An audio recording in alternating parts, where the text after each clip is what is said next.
Bobby McMann, who's traded from the Toronto Maple Leafs to the Seattle Kraken. Bobby joins us on the line now.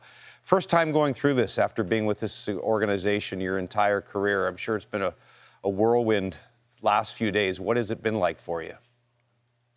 Yeah, it's been wild. Tree called me a couple days ago, said taking you out of the lineup. Thought it'd probably happen a little sooner. Then it's just been the last 48 hours kind of waiting it out. Luckily had a couple guys with me who have gone through it before in Lawton and OEL, which was nice to have them. But then it was just playing the waiting game. And it was 3:05, 3:06, got the call from my agent that I was going to Seattle. So pretty excited. What is that like? And I mean, how many teams, I'm sure you'd heard from your agent about possibilities, but how many teams were playing around in your mind? And what is that like when it goes past 3 o'clock and you still don't know if you're going, where you're going? Yeah, it's so hard because you hear, try and stay off social media and you try and stay off your guys' insider takes. But, were you able to do that? Inevitably, it finds you with guys around you or people around you scrolling Twitter. Hey, you going here? You going here? So you start to think about, okay, what would this team be like? What would a West Coast team, another team that you've played in your division many times, what would it be like to go there? So it's just the amount of times those scenarios are running through your head just kind of exhausts you.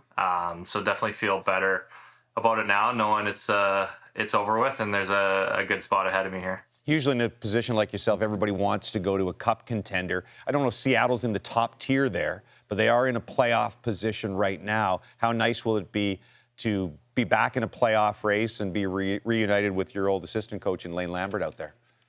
Yeah, that'll be great. Lane definitely knows the game well. Coaches are very direct. It'll be nice to see him again.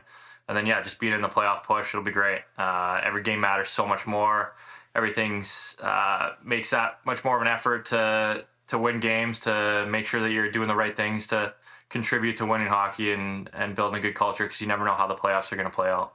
It's amazing what you've done going from the ECHL a few years ago to playing yourself into a position to get a big contract like this, to be desired by all these other teams. But you talked about the difficulty leaving the only organization you'd ever played with. Did you get close at all to potentially re-signing with Toronto, or was this just too big a gap there? Yeah, we kind of talked about it. I think there's mutual interest in trying to get it done. I think it just came down to where the team was at.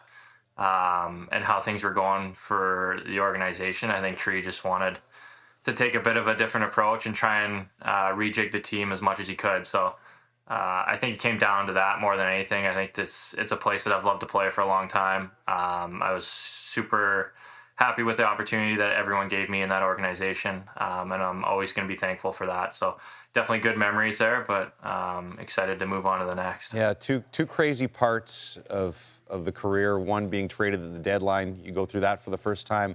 Now you're likely to go through unrestricted free agency for the first time, which might be equally as wild, but you've earned it. Appreciated watching you in Toronto and wish you the best of luck in Seattle, Bobby. Thanks, James. All right, that's Bobby McMann, who is traded on this day to Seattle. Again, he's a UFA at the end of this season.